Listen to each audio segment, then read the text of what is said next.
বহুকাল আগের কথা। এক সুবিশাল রাজ্যে বাস করত তনিমা নামের এক অত্যন্ত রূপবতী, শান্ত ও দয়ালু মেয়ে। তার বাবা ছিলেন সেই রাজ্যের মহারাজ হিমাদ্রির শাহী বাগানের প্রধান ও অত্যন্ত বিশ্বস্ত মালী। সারা দিন ধরে তিনি গোলাপ, জুঁই, চামেলি আর গাঁদার বাগানে পড়ে থাকতেন। গাছের পাতায় পাতায় ছিল তার হাতের মমতা। কিন্তু নিয়তির নিষ্ঠুর পরিহাসে এক রাতে হঠাৎ তনিমার বাবা মৃত্যুর কোলে ঢলে পড়লেন। মাথার ওপর থেকে বাবার ছায়া সরে যাওয়ায় তনিমা ও তার মায়ের জীবনে নেমে এলো চরম কষ্ট ও দারিদ্র্যের এক ঘন অন্ধকার। তনিমা রে, এখন আমাদের কি হবে মা? তোর বাবা তো আমাদের এই অনাথ করে দিয়ে চিরকালের মতো চলে গেল। এই বিশাল পৃথিবীতে আমাদের তো আর কেউ রইল না রে মা। আমরা এখন কি খাবো, কোথায় যাব? মা, তুমি অমন করে কেঁদো না। বাবা চলে গেছেন ঠিকই, কিন্তু ওপরওয়ালা তো আছেন। বাবা সবসময় বলতেন, যে সততার পথে চলে ঈশ্বর কার হাত কখনো ছাড়েন না। তুমি একটু শান্ত হও মা। আমি কালই মহারাজ হিমাদ্রির দরবারে গিয়ে আমাদের এই অসহায় অবস্থার কথা জানাবো। উনি খুব দয়ালু, উনি নিশ্চয়ই আমাদের একটা পথ দেখাবেন। মহারাজকে আমাদের মতো সামান্য গরিবের কথা শুনবেন মা? তোর বাবার তো আর কোনো সম্পত্তি নেই যে আমরা সেটা বিক্রি করে দুবেলা দুমুঠো খাবো।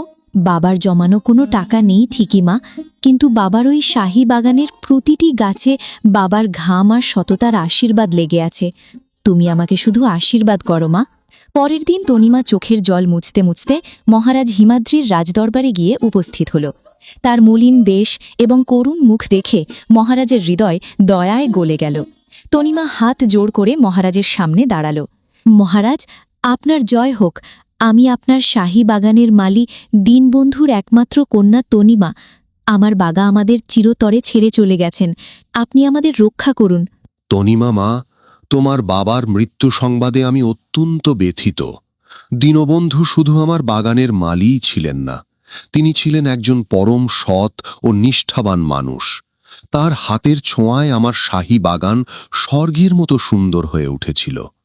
তুমি একদম চিন্তা করো না মা, তোমার বাবার এই অকাল মৃত্যুতে তোমাদের পরিবারকে আমি কিছুতেই পথে বসতে দেব না। মহারাজ, আপনার এই দয়ার কথা আমি সারা জীবন মনে রাখব। আমি আজই রাজদরবারে ঘোষণা করছি, আজ থেকে তোমার বাবার শূন্য পদে তুমিই কাজ করবে। তুমিই হবে আমার শাহী বাগানের নতুন মালী। তোমার বেতন তোমার বাবার মতোই থাকবে, যাতে তোমার মায়ের কোনো কষ্ট না হয়। তুমি মন দিয়ে তোমার বাবার মতো সততার সাথে বাগানের দেখাশোনা করো। মহারাজ, আপনি শুধু এই রাজ্যের রাজাই নন, আপনি আমাদের মতো গরিবের কাছে ঈশ্বরের রূপ। আমি কথা দিচ্ছি, আমার বাবার মতো আমিও আমার ঘাম আর কষ্ট দিয়ে আপনার এই শাহী বাগানের প্রতিটি ফুলকে আগলে রাখব। সেই দিন থেকে তনিমা খুব ভোরে উঠে রাজপ্রাসাদের বাগানে যেত এবং অত্যন্ত নিষ্ঠা ও সততার সাথে বাগানের দেখাশোনা করত। গরিব হলেও তার মনে কোনো লোভ বা অহংকার ছিল না। দিন এভাবেই কাটতে লাগল। একদিন খুব ভোরে চারদিকে যখন সবেমাত্র আলো ফুটতে শুরু করেছে, তনিমা তখন প্রতিদিনের মতো মহারাজের বাগানের দিকে যাচ্ছিল। হঠাৎ তার পায়ের খুব কাছে ঘাসের উপর একটা খসখস আওয়াজ হল। তনিমা থমকে দাঁড়াল। সে দেখল একটি ছোট্ট পাখি যন্ত্রণায় ছটফট করছে। তনিমা তৎক্ষণাৎ হাঁটু গেড়ে বসে পাখিটিকে পরম যত্নে দুই হাতে তুলে নিল। আহারে, কে রে তুই ছোট্ট পাখি? তোর ডানায় তো খুব চোট লেগেছে মনে হচ্ছে। ভাগ্যিস আমি দেখতে পেয়েছিলাম, নইলে তো আজ আমার পায়ের নিচেই তোর প্রাণটা চলে যেত। ঠিক তখনই এক অদ্ভুত ঘটনা ঘটল। সেই ছোট্ট পাখিটি মানুষের ভাষায় কথা বলে উঠল। তোমার এই অসীম দয়ার জন্য তোমাকে অনেক ধন্যবাদ দয়ালু মেয়ে। আমি খুব অসুস্থ, আমার ডানায় খুব চোট লেগেছে, তাই আমি একদম উড়তে পারছি না। এ কি, তুমি মানুষের ভাষায় কথা বলতে পারো? তুমি তো কোনো সাধারণ পাখি নও। হ্যাঁ, আমি কথা বলতে পারি। আমার নাম মিঠু। কাল রাতের ঝড়ে আমি গাছ থেকে পড়ে গিয়েছিলাম। সারা রাত এই ঘাসের ওপর ব্যথায় ছটফট করেছি। তুমি যদি আজ আমাকে একটু দয়া করে আমার বাসায় পৌঁছে দাও, তবে আমি তোমার এই উপকারের কথা সারা জীবন ভুলব না। আরে মিঠু, তুমি আমাকে উপকারের কথা বলছো কেন? একজন বিপন্ন প্রাণীকে সাহায্য করা তো মানুষের সবচেয়ে বড় ধর্ম। তুমি আমাকে শুধু বলো তোমার বাসা কোথায়, আমি তোমাকে ঠিক পৌঁছে দেব। ওই যে দূরে নদীর ধারে বড় অশ্বত্থ গাছটা দেখছো না, ওখানেই গাছের মগডালে আমার বাসা। তুমি কি আমাকে ওখানে রেখে আসবে? হ্যাঁ হ্যাঁ, ঠিক আছে মিঠু, তুমি একদম ভয় পেও না। চলো, আমি তোমাকে সাবধানে তোমার বাসায় রেখে আসি। তনিমা নিজের কাজের কথা ভুলে গিয়ে সেই আহত মিঠু পাখিকে সেই অশ্বত্থ গাছের কাছে নিয়ে গেল। তোমার অনেক অনেক ধন্যবাদ তনিমা। আজ তুমি না থাকলে হয়তো শিয়ালে আমাকে খেয়ে নিত। তুমি সত্যিই খুব ভালো। কিন্তু মিঠু, তুমি যখন এত অসুস্থ, তোমার ডানা যখন ভাঙা, তখন তুমি খাবার খেতে কিভাবে যাবে? তুমি তো ডানা নেড়ে উড়তেই পারো না, তাহলে তোমার খাবার কে এনে দেবে? হ্যাঁ তনিমা, তুমি ঠিকই বলেছ। যতদিন না আমার ডানা ঠিক হচ্ছে ততদিন আমাকে হয়তো এই বাসায় বসেই না খেয়ে শুকিয়ে মরতে হবে। আমি তো আর নিজে উড়ে গিয়ে খাবার জোগাড় করতে পারবো না। না না, আমি থাকতে তোমাকে না খেয়ে মরতে হবে না। তুমি আমাকে বলো, তুমি কি খেতে ভালোবাসো? আমি তোমার জন্য খাবার নিয়ে আসব। সত্যি তুমি আনবে? তুমি যদি আমার খাবার জন্য কিছু মিষ্টি সুগন্ধি ফুলের ব্যবস্থা করে দাও তবে খুব ভালো হয়, কারণ আমি সাধারণ দানাশস্য খাই না, আমি শুধু তাজা ফুলই খাই। আরে, তুমি ফুলের জন্য একদম চিন্তা করো না মিঠু। আমি মহারাজ হিমাদ্রির শাহী বাগানে মালির কাজ করি। সেখানে শত শত রকমের সুগন্ধি ফুলের গাছ আছে। গোলাপ, পদ্ম, চামেলি সব আছে। আচ্ছা মিঠু, এখন আমাকে কাজে যেতে হবে। ফেরার সময় আমি তোমার জন্য অনেক ফুল নিয়ে আসব। তনিমা দ্রুত রাজপ্রাসাদের শাহী বাগানের দিকে রওনা হলো। সেখানে পৌঁছে সে সারা দিন বাগানে কাজ করল। বাড়ি ফেরার আগে সে মিঠু পাখির কথা মনে করে কিছু তাজা এবং সুগন্ধি ফুল ছেড়ে সাবধানে নিজের আঁচলে লুকিয়ে রাখল। কিন্তু ঠিক সেই সময়ই বাগানের প্রধান মালি, অত্যন্ত নিষ্ঠুর ও লোভী স্বভাবের ভবতোষ, তাকে দেখে ফেলল। ওহে তনিমা, একটু দাঁড়াও তো।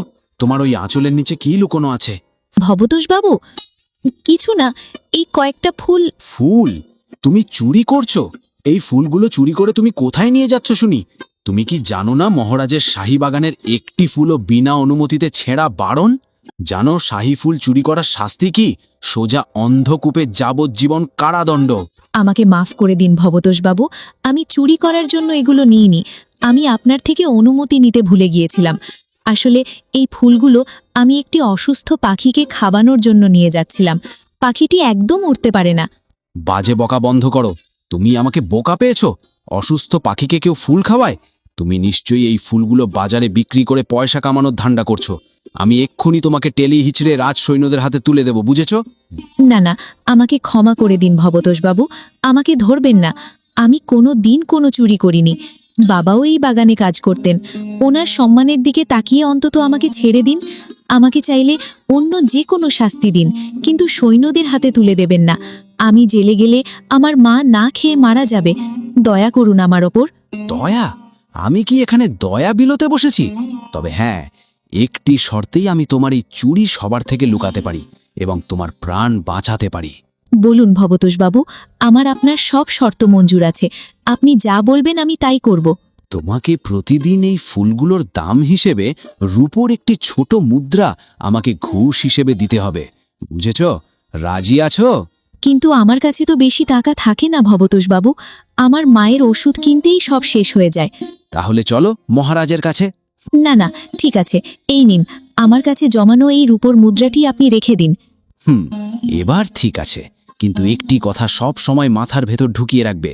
তুমি এই কথার উল্লেখকারী রূপোর মুদ্রার লেনদেনের কথা অন্য কারো সামনে ভুলেও করবে না, ঠিক আছে? আর যখনই তুমি তোমার ওই পাখির জন্য ফুল নেবে, আমার মুদ্রা আমার হাতে দিয়ে যাবে। ঠিক আছে, আমি কাউকে কিচ্ছু বলবো না।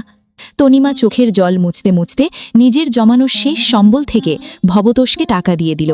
সেখান থেকে তনিমার সোজা অশ্বত্থ গাছে মিঠু পাখির কাছে পৌঁছালো। এই নাও মিঠু, তোমার খাবার। একদম তাজা ফুল এনেছি, ভালোভাবে খাও। সেদিন থেকে তনিমার জীবনে এক নতুন রুটিন শুরু হলো। সে রোজ বাগান থেকে ফুল ছিঁড়ত এবং তার দাম নিজের জমানো কষ্টের টাকা থেকে ভবতোষকে দিয়ে সেই ফুল মিঠুর কাছে পৌঁছে দিত।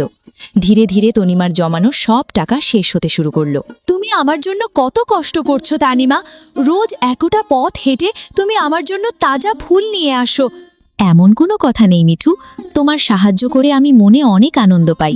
তোমাকে ভালোবেসেই তো আমি ফুল আনি। তুমি তাড়াতাড়ি সুস্থ হয়ে ওঠো, এটাই আমি চাই। এভাবেই বেশ কয়েকদিন কেটে গেল। মিঠু পাখির ডানা এখন অনেকটাই সুস্থ, কিন্তু তনিমার জমানো টাকা এবার পুরোপুরি ফুরিয়ে গেল। একদিন যখন সে সন্ধ্যায় বাগান থেকে ফুল নিয়ে মিঠুর কাছে পৌঁছালো, তখন তনিমাকে খুব মনমরা ও বিষণ্ণ দেখে পাখিটি চিন্তিত হয়ে পড়ল। কি ব্যাপার তনিমা, আজ তোমাকে এত উদাস আর মনমরা লাগছে কেন? কিছু না মিঠু, আমার শুধু খুব কষ্ট হচ্ছে যে কাল থেকে হয়তো আমি তোমার খাবার জন্য আর ফুল আনতে পারবো না। তনিমা, তুমি কাঁদছো কেন? আমার জন্য আর ফুল আনার কোনো দরকার নেই। এখন আমি একদম সুস্থ হয়ে গেছি এবং কাল থেকে নিজের ডানায় ভর করে উড়ে নিজের খাবারের ব্যবস্থা নিজেই করতে পারবো। কিন্তু তবুও তুমি আমাকে লুকিয়ে যেও না। তুমি কি কারণে এত উদাস হয়ে আছো? তোমার কি কোনো বিপদ হয়েছে? মিঠু, আমি প্রতিদিন এই ফুলগুলোর দাম আমাদের প্রধান মালিক ভবতোষবাবুকে ঘুষ হিসেবে দিতে আসতাম। উনি আমাকে ফুলচোর অপবাদ দিয়ে জেলে ভরতে চেয়েছিলেন। তাই মায়ের কথা ভেবে আমি রোজ ওনাকে রূপোর মুদ্রা দিতাম। কিন্তু আজ আমার কাছে শেষ কানা করিও অবশিষ্ট নেই মিঠু, সব শেষ হয়ে গেছে। আজ আমি মায়ের জন্য খাবারও কিনতে পারিনি। এই কথা বলে তনিমা মিঠুকে ভবতোষের সেই জঘন্য চক্রান্তের সব কথা খুলে বলল। সবকিছু শুনে মিঠুর চোখ ছলছল করে উঠল। সে বুঝতে পারল এই মেয়েটির হৃদয় কতটা পবিত্র। আরে তুমি দুঃখ পেও না মিঠু, আমি এজন্য মন মরা ছিলাম না যে আমার কাছে টাকা নেই বা আমি ঘুষ দিয়েছি।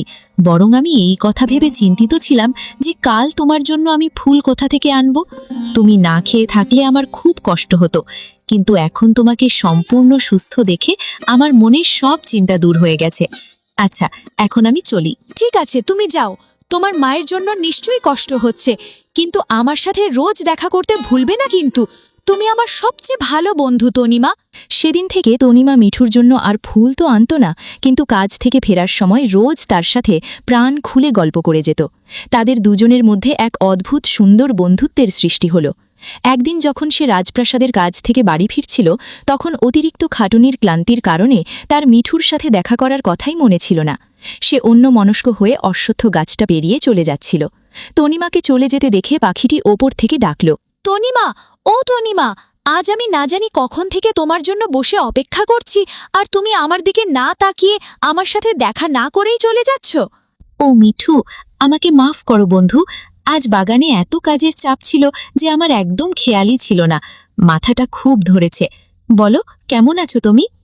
আমি তো খুব ভালো আছি, কিন্তু শোনো, অসুস্থতার সময় তুমি নিজের সর্বস্ব ত্যাগ করে আমার যে উপকার করেছো তার দাম তো আমি কোনো দিন দিতে পারবো না। তবে আজ আমি তোমাকে এমন একটি অদ্ভুত জিনিস দেব যা হয়তো তোমার মা আর তোমার মায়ের সব দুঃখ কষ্ট এবং দারিদ্র্য চিরতরে দূর করে দেবে। এই কথা বলে মিঠু নিজের বাসা থেকে একটি উজ্জ্বল সোনালী রঙের জাদুকরি বড় বীজ নিয়ে এসে তনিমার হাতে রাখল। আরে, এই বড় বীজ, এটা কিসের বীজ মিঠু? এটি কোনো সাধারণ গাছের বীজ নয়, এটি হলো স্বর্গের সঞ্জীবনী বৃক্ষের বীজ। এর ফুল শুকলে মানুষ চিরকাল সুস্থ ও যুবক থাকে। এই বীজ থেকে যে গাছ হবে এবং তাতে যে ফুল ফুটবে তা হবে অমূল্য। তুমি সেই ফুল রাজাকে বা অন্য কাউকে বিক্রি করে অনেক অনেক ধন উপার্জন করতে পারবে। কিন্তু একটা কথা খুব ভালোভাবে খেয়াল রেখো, এর গাছ বীজ পোঁতার 1 মাসের মধ্যেই বড় হয়ে যাবে এবং তাতে ফুল রোজ রাতে সূর্যাস্তের পরেই ফুটবে, আর ভোর হলেই অদৃশ্য হয়ে যাবে। তাই তোমাকে সেগুলো রাতের অন্ধকারেই ছিঁড়তে হবে। মিঠু, এই অমূল্য বীজ দিয়ে তুমি তো আমার ভাগ্যই বদলে দিলে। কিন্তু একটা কথা বলো, এত মহামূল্যবান এবং ঐশ্বর্যিক বীজ তুমি কোথা থেকে পেলে? সেটা এক কাকতালীয় ব্যাপার তনিমা। আজ আমি খুব ভোরে উঠে খাবারের সন্ধানে বেরিয়েছিলাম। উড়তে উড়তে গভীর বনের ভেতর একটি জায়গায় খুব সুন্দর একটি ঐশ্বরিক দৃশ্য দেখতে পেলাম। দেখলাম আকাশ থেকে কয়েকজন সুন্দরী পরী নেমে এসেছে। তখন ভাবলাম আমার নিচে গিয়ে ওদের কথা লুকিয়ে শোনা উচিত। হতে পারে ওদের কথাবার্তা থেকে আমি এমন কোনো উপায় পেয়ে যাব যা দিয়ে তনিমার দারিদ্র্য দূর করতে তাকে আমি সাহায্য করতে পারবো। এই কথা ভেবে আমি নিঃশব্দে নিচে নামলাম এবং একটি গাছের ঘন পাতার আড়ালে বসে তাদের কথা শুনতে লাগলাম। সখী, আজ অনেক দিন পর এই পৃথিবীর বুকে ঘোরাঘুরি করে খুব আনন্দ হলো। এখানকার বাতাস খুব সুন্দর। আমি তো ভাবছি এখন থেকে রোজ রাতে এখানে আসব। আমিও সখী, যখন আমাদের রোজই এখানে আসতে হবে তখন কেন না আমরা এখানে স্বর্গের সেই সঞ্জীবনী বৃক্ষ লাগিয়ে দিই, যাতে ঘোরাঘুরির পর আমরা এর ফুলের সুবাস নিতে পারি এবং মরতে এলেও চিরকালের জন্য সুস্থ ও যুবতী থাকতে পারি। হ্যাঁ হ্যাঁ, তুমি একদম ঠিক বলেছ সখী। এখানে দূর দূরান্ত পর্যন্ত কোনো মানুষ চোখে পড়ে না। জঙ্গলটা খুব গভীর, তাই গাছটিও মানুষের নজর থেকে সুরক্ষিত থাকবে। চলো, আমরা বীজটা এখানেই পুঁতে দিই। তারপর পরীরা সেই জাদুকরি বীজটি পুকুর ধারে মাটি খুঁড়ে পুঁতে দিল এবং এক নিমিষে আকাশে উড়ে গেল। তারা সেখান থেকে চলে যাবার পর আমি সুযোগ বুঝে সেই গর্তটি খুঁড়লাম এবং সেই বীজটি নিজের ঠোঁটে করে নিয়ে সোজা নিজের বাসায় চলে এলাম। আর আমি তখন থেকে শুধু তোমারই আসার অপেক্ষা করছিলাম। সত্যি তুমি কত ভালো যে আমার কথা এত ভাবো। তোমার এই উপহারের জন্য তোমাকে অনেক অনেক ধন্যবাদ। আচ্ছা চলো এবার আমি চলি, মাকে গিয়ে সব কথা বলতে হবে। কিন্তু একটা কথা খুব ভালোভাবে খেয়াল রেখো, এর বিশেষত্বের কথা তুমি ঘুণাক্ষরেও অন্য কাউকে বলবে না। মানুষ খুব লোভী হয়, নইলে তা তোমার জন্য বড় বিপদ ডেকে আনবে। তুমি একদম চিন্তা করো না মিঠু, আমি কাউকে কিচ্ছু বলবো না। তনিমা সেই জাদুকরি সোনালি বীজটি হাতে নিয়ে বাড়ির দিকে হাঁটতে লাগল, কিন্তু তার মনে এক গভীর চিন্তার উদয় হল। মিঠু, এই অমূল্য জিনিস তো আমাকে দিল, কিন্তু এটি আমি পুঁতব কোথায়? যদি এটি আমি আমাদের বাড়ির বাইরে পুঁতি, তবে গাছ বড় হতেই এবং সুগন্ধি ফুল ফুটতেই গ্রামের লোকেরা তো এর বিশেষত্ব জেনে যাবে। তখন সবাই জোর করে সব ফুল ছিঁড়ে নেবে। আর আমাদের কুঁড়ে ঘরের বাইরে এমন কোনো সুরক্ষিত জায়গাও তো নেই যেখানে আমি গাছটিকে লোকচক্ষুর আড়ালে লুকিয়ে রাখতে পারবো। তাহলে এই বীজটি লাগাবো কোথায়? সে হাঁটতে হাঁটতে হঠাৎ একটা বুদ্ধি বের করল। কেননা আমি এটাকে মহারাজের শাহী বাগানেই পুঁতে দিই, তাহলে সেখানে পাহারাদার থাকবে, তার উপযুক্ত নিরাপত্তাও থাকবে। যদি একবার গাছটি বড় হয়ে যায়, তবে হয়তো সারা জীবনে আমার আর আমার মায়ের কোনো জিনিসের অভাব থাকবে না। মহারাজ তো এমনিতে খুব দয়ালু, উনি আমাকে ওই ফুলের দাম দিতে রাজি হয়ে যাবেন। আর সাথে মহারাজ আমার থেকে সেই অদ্ভুত গাছটি পেয়ে নিশ্চয়ই খুশি হবেন। হ্যাঁ, এটাই সবচেয়ে ভালো এবং নিরাপদ উপায় হবে। পরের দিন সকালে সে রোজকার মতোই শাহী বাগানে পৌঁছাল এবং বাগানের এক কোণে একটি নিরাপদ জায়গা দেখে বীজ পোতার জন্য মাটি খুঁড়তে লাগল। তাকে মাটি খুঁড়তে দেখে প্রধান মালি ভবতোষ সেখানে এসে হাজির হল। তুই এখানে আমার অনুমতি ছাড়া কি করছিস? মাটি খুঁড়ছিস কেন? আবার কিছু চুরি করার ধান্দা করছিস নাকি? না না ভবতোষবাবু, আমি চুরি করতে যাব কেন? আমি এখানে একটি ফুলের গাছের বীজ পুঁতছি। এই বীজ থেকে খুব জাদুকরি ফুল ফুটবে। তনিমা তার সরল বিশ্বাসে মিঠু পাখির নিষেধ ভুলে গিয়ে প্রধান মালি ভবতোষকে সেই বীজ এবং তা থেকে বের হতে চলা গাছ ও তার সঞ্জীবনী ফুলের সমস্ত বিশেষত্বের কথা এক নিঃশ্বাসে বলে দিল। সব শুনে ভবতোষের ধূর্ত চোখে লোভের এক গভীর ও ভয়ঙ্কর আভা ফুটে উঠল। যদি এই বোকা মেয়ের কথা সত্যি হয়, তবে সত্যি এই বীজ অমূল্য। এর মাধ্যমে তো আমি মহারাজের থেকে লক্ষ লক্ষ স্বর্ণমুদ্রা কামাতে পারবো। আমি একাই এই রাজ্যের সবচেয়ে বড় ধনী হয়ে যাব। কেননা 1 মাসের ফলাফল দেখেই নি, তারপরেই মেয়েটাকে ঘাড় ধাক্কা দিয়ে বের করে দেব। ভবতোষবাবু, আপনি কি ভাবছেন? দয়া করে আমাকে এটি পোতার অনুমতি দিন। গাছটি বড় হওয়ার পর ফুল থেকে যা আয় হবে, আমি কথা দিচ্ছি তার অর্ধেক ভাগ আমি আপনাকেও দেব। হ্যাঁ হ্যাঁ, ঠিক আছে ঠিক আছে, তুমি এটি এখানেই পুঁততে পারো। বীজ পোতার পর তনিমা নিজের অন্য কাজে লেগে পড়ল এবং প্রধান মালিও নিজের কাজে লেগে পড়ল। কিন্তু সেদিন থেকে প্রধান মালি ভবতোষ তনিমার সাথে খুব মায়াবী ও ভালো আচরণ করতে লাগল এবং তনিমাকে কাজে সাহায্যও করতে লাগল, যাতে সে তাকে বিশ্বাস করে। বাড়ি ফিরে তনিমা তার মাকে সব খুলে বলল। একে একে দিন কাটতে লাগল। তনিমার যত্নে বীজ থেকে অঙ্কুর বের হলো এবং তা জাদুর মতো দিন দিন বড় হতে লাগল। ঠিক 30 দিন পর সেই গাছটি এক বিশাল ও অপূর্ব রূপ ধারণ করল। তনিমা এবং ভবতোষ সারা দিন নিজেদের কাজে ব্যস্ত রইল। তারপর সূর্য ডোবার সাথেই রাজপ্রাসাদ এবং আশেপাশের পরিবেশ এক অদ্ভুত স্বর্গীয় সুগন্ধে মেতে উঠল। আহ, গাছে তো চমৎকার ফুল ফুটেছে। বাহ বাহ বাহ বাহ, কি মনোমুগ্ধকর সুগন্ধই ফুলগুলোর। এই সুগন্ধ নাকে যেতেই আমি নিজেকে একদম তরতাজা ও পরম সুস্থ অনুভব করছি। আমার সব ক্লান্তি দূর হয়ে গেল। তনিমা আনন্দে আত্মহারা হয়ে ফুল ছেঁড়ার জন্য গাছের দিকে এগোলো। সে ভাবল এই ফুল সে মহারাজকে উপহার দেবে। ঠিক তখনই ভবতোষ তার চক্রান্তের জাল বিছালো। আমি এই ফুলগুলো মহারাজকে দেব, তিনি নিশ্চয়ই খুব খুশি হবেন। তনিমার মুখের কথা শেষ হতে না হতেই ভবতোষের আসল শয়তানি রূপ বেরিয়ে এলো। সে হঠাৎ করে বিকট শব্দে চিৎকার করতে শুরু করল।